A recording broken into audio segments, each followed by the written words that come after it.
Strengthening Faith 9. In a narration found in Jami'a number 1987, the Holy Prophet Muhammad, peace and blessings be upon him, gave some important pieces of advice. The first is to fear Allah, the Exalted, through piety. This is achieved when one fulfills the commands of Allah, the Exalted, refrains from his prohibitions and faces destiny with patience according to the traditions of the Holy Prophet Muhammad, peace and blessings be upon him. This is only achieved through learning and acting on the teachings of the Holy Quran and the traditions of the Holy Prophet Muhammad, peace and blessings be upon him. This advice encompasses all the teachings and duties of Islam. When one strives in this manner, they will eventually reach the high level of faith called excellence.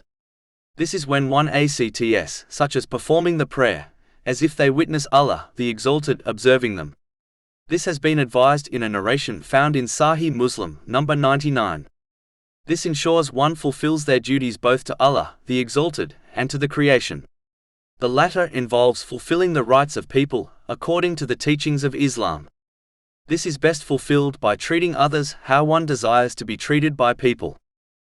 The second advice given in the main narration under discussion is that a Muslim should follow up a sin with a righteous deed so that it wipes out the sin.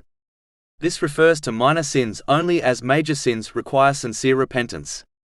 If one adds sincere repentance to their righteous deed, then it will erase any sin, minor or major.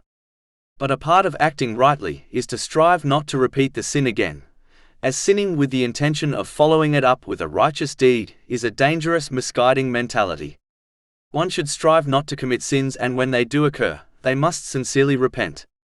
Sincere repentance involves feeling remorse, seeking forgiveness of Allah, the Exalted, and anyone who has been wronged.